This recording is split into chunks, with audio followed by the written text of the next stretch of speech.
Обязательно сделайте это в чистый четверг.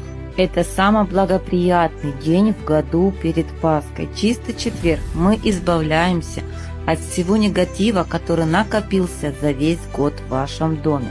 Сейчас я с вами поделюсь очень простым способом очистить свое жилище. Чистый четверг. Насыпьте 2 ложки соли в тазик, где вы моете полы. Вымойте этой водой все поверхности вашего дома.